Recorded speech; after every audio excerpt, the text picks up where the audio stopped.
तो आपका स्वागत है चरावली ई पाठशाला में। और हमारा आज का टॉपिक है इब्राहिम लोदी। पिछली क्लास में हम सिकंदर लोदी तक पढ़ चुके हैं। आज पढ़ेंगे हम इब्राहिम लोदी के बारे में। और पढ़ने से पहले मैं आपको बता दूं, बड़े परेशान रहते हैं फैक्टों को लेके। इब्राहिम लोदी के बारे में या इब्राहिम लोदी से संबंधित, इब्राहिम लोदी ने शासन किया 1517 से लेकर 1526 तक, कुल 9 वर्ष। और इन 9 वर्षों से संबंधित केवल और केवल एक ही क्वेश्चन पूछा जाता है, और वो क्वेश्चन बनता है पानीपत की पहली लड़ाई।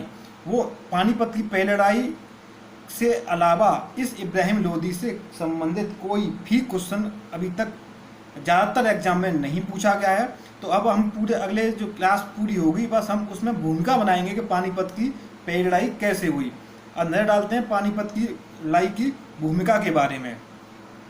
जैसे ही सिकंदर लोदी की मृत्यु होती है 1517 में, तो उसके 2 पुत्र थे। एक था इब्राहिम लोदी और दूसरा था जलाल खां।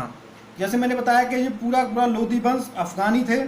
तो उस समय अफ़गानी और अमीरों ने इस गृह युद्ध से बचने के लिए, यानी कि दोनों इब्राहिम लोदी और जलाल खां आपस में ना लड़ बैठे, तो पूरे राज्य को इन्होंने 2 भागों में बांट दिया। एक दे दिया सिकंदर लोदी को, दूसरा दे दिया जलाल खां को। इब्राहिम लोदी को बना दिया इन्होंने दिल्ली का सुल्तान, और जलाल खां को बना दिया इन्होंने जौनपुर का सुल्तान। तो इन्होंने लड़ाई को समाप्त करने के लिए दोनों को बंटवारा कर दिया, यानी दोनों को बांट दिया।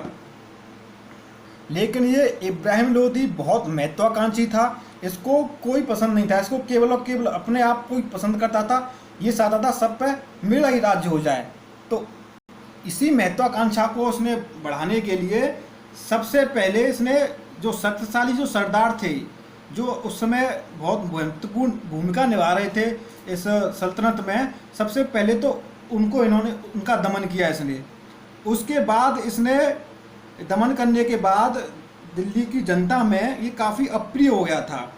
फिर इसने क्या काम किया, जो इसका भाई था जलाल खां, जो जौनपुर का सुल्तान था, उसको हत्या कर दिया और जौनपुर को अपने आप में मिला लिया, यानी कि जौनपुर का भी सुल्तान खुद बन बैठा। इधर इसने क्या किया, आगरा के बगल में है ग्वालियर, वहाँ के राजा थे राजा विक्रमजीत सिंह, उनका राज्य पूरा हड़प लिया। इसको हड़प लिया, इसको भी हड़प लिया। उसके बाद इसकी अगली जो निगाह थी वो थी मेवाड़ पे। और उस समय मेवाड़ के राजा थे राणा संग्राम सिंह या राणा सांगा, दोनों एक ही नाम है। चाहे राणा सांगा कहिए आप, चाहे राणा संग्राम सिंह कहिए, इनमें कन्फ्यूज मत होना। तो उस पर मेवाड़ पर अधिकार जमाने की दृष्टि से इसने राणा सांगा यानी कि मेवाड़ पर आक्रमण किया। ये लड़ाई हुई थी खतौली में 1517 और 1518 के बीच में। लेकिन इस लड़ाई में बड़ा भयानक लड़ाई हुई, और इस लड़ाई में राणा सांगा का एक हाथ कट गया, बाएं वाला। लेकिन राणा सांगा की सेना ने इब्राहिम लोदी को परास्त कर दिया, तो इब्राहिम लोदी को वहाँ से भागना पड़ा। राणा सांगा जीत तो गए थे और इब्राहिम लोदी भाग तो गया था, लेकिन राणा सांगा के दिमाग में फ्यूचर को लेके काफ़ी टेंशन थी। उनको यह था, मेरा हाथ कट चुका है, अब मैं अपंग हो चुका हूँ, अगर फ्यूचर में इब्राहिम लोदी दोबारा से आक्रमण करता है तो फिर मैं अपने इस राजपाट को या अपने इस जनता को कैसे सुरक्षित कर पाऊंगा। तो उनके दिमाग में ये बड़ी टेंशन हो गई थी, इस इब्राहिम लोदी से कैसे बचा जाए या इस इब्राहिम लोदी को कैसे परास्त किया जाए। तो इधर राणा सांगा इब्राहिम लोदी के बहुत बड़े दुश्मन बन चुके थे। दूसरा दुश्मन बन चुके थे इस इब्राहिम लोदी के खुद के चाचा, जिसका नाम था आलम खां। वो क्यों उनके दुश्मन बन गए? वो इसलिए बन गए क्योंकि इब्राहिम लोदी ने अपने भाई को मार दिया था। इस घटना से वो काफ़ी दुखी थे। तो आलम खां भी चाह रहे थे कि इब्राहिम लोदी को कैसे भी करके परास्त किया जाए या गद्दी से अपदस्थ किया जाए। 2 व्यक्ति हो गए, एक आलम खां, दूसरा राणा सांगा। और तीसरा व्यक्ति था जो कि इस इब्राहिम लोदी की दमनकारी नीतियों से बहुत परेशान था, वो था दौलत खां। दौलत खां कौन था? दौलत खां था पंजाब का सूबेदार। अब आपको समझ में आ रहा होगा, एक राणा सांगा जो कि इब्राहिम लोदी से क्यों परेशान थे, समझ में आ गया होगा, बता रखा है ऊपर। आलम खां कौन? इब्राहिम का चाचा। वो क्यों परेशान? क्योंकि इब्राहिम लोदी ने जब अपने भाई को ही मार दिया, तो आलम खां का भी नंबर कभी भी आ सकता है। तीसरा दौलत खां को परेशान था, वो दमनकारी नीति से परेशान था। उसको डर था कि कब आके पंजाब पे ये अपना अटैक कर दे और कब दौलत खां को हटा दे और कब वहाँ के इसको कब्जा ले। तो ये तीनों व्यक्ति अपनी अपनी चिंताओं को लेके अलग अलग परेशान थे। और इन दोनों ने एक योजना बनाई, उन्होंने योजना बनाई कि एक बाबर नाम का व्यक्ति है, उन्होंने इसके बारे में सुन रखा था कि इस बाबर नाम का व्यक्ति ही है जो कि इस इब्राहिम लोदी से हमें मुक्ति दिला सकता है। जब ये बाबर के लिए इनके दिमाग में बात चल रही थी तो इन्होंने राणा सांगा से भी संपर्क साधा। राणा सांगा ने भी इन दोनों को हामी भर दी, हाँ ठीक है, आप बाबर को न्योता भेजिए, बाबर को बुलाइए, हम भी बाबर का साथ दे देंगे। तो ये दोनों व्यक्ति गए थे बाबर को इस इब्राहिम लोदी पर आक्रमण करने के लिए, न्योता देने के लिए। उसी के फलस्वरूप बाबर भारत में आया और उसने इब्राहिम लोदी पर अटैक किया था। और जो ये लड़ाई हुई थी वो इतिहास में पानीपत की पहली लड़ाई के नाम से जानी जाती है। पानीपत जैसा कि आप देख पा रहे हैं दिल्ली के पास पड़ता है, हरियाणा में एक डिस्ट्रिक्ट है पानीपत। उस जगह पर ये पानीपत की पहली लड़ाई हुई। बाबर को आना था काबुल से, बाबर इस तरह इस रास्ते को फॉलो करता हुआ पानीपत तक पहुंचा और इब्राहिम लोदी यहाँ से इधर से पानीपत गए। बाबर इस लड़ाई को लेके इतना उत्सुक था कि वो 6-7 उसकी जो सेना थी वो इब्राहिम लोदी की सेना से लगभग 7-8 दिन पहले ही पानीपत में रुकी हुई थी। उस 7-8 दिन के दौरान उसने पूरा चक्रव्यूह की वहाँ पे रचना कर ली थी।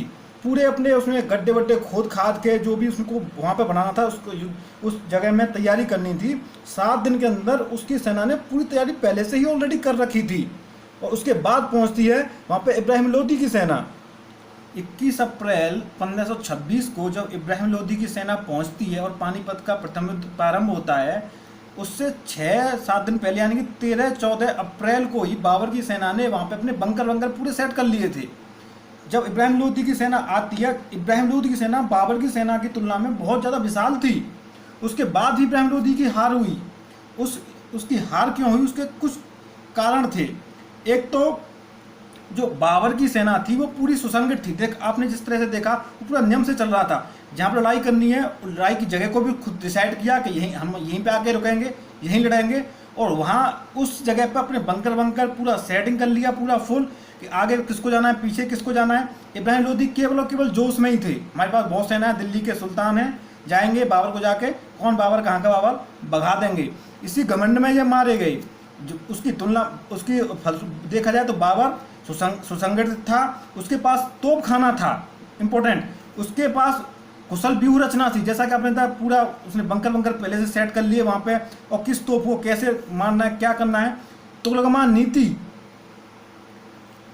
तोप के लिए और रूमी पद्धति सैनिकों के लिए कि ये एक तोप चलाने की पद्धति हुआ करती थी और सैनिकों को किस तरह आगे बढ़ना है, किस तरह कौन सी टोली आगे जाएगी, उसका फिर उसके पास स्टैंड बाई में कौन रहेगा। ये सब काम इसने पहले से ही इसके दिमाग में लड़ाई को लेके पूरी प्रैक्टिस इसने रफ ग्राफ पे पूरा बना रखा था।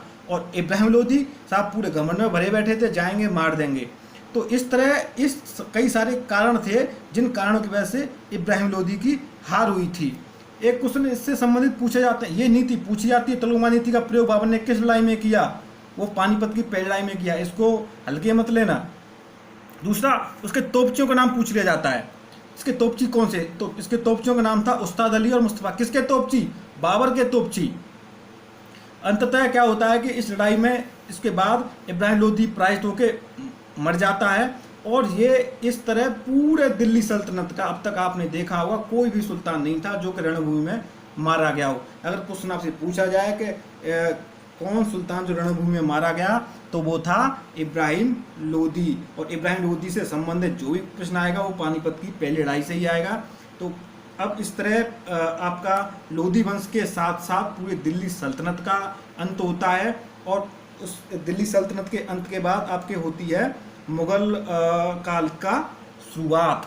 अब आपको ये स्टेप का थोड़ा ध्यान आ रहा होगा कि दिल्ली सल्तनत के बाद पानीपत का फर्स्ट युद्ध होता है 1526 में। और इस पानीपत के फर्स्ट युद्ध का क्या रिजल्ट रहता है, मुगल वंश का प्रारंभ। और वो कौन करता है, बाबर।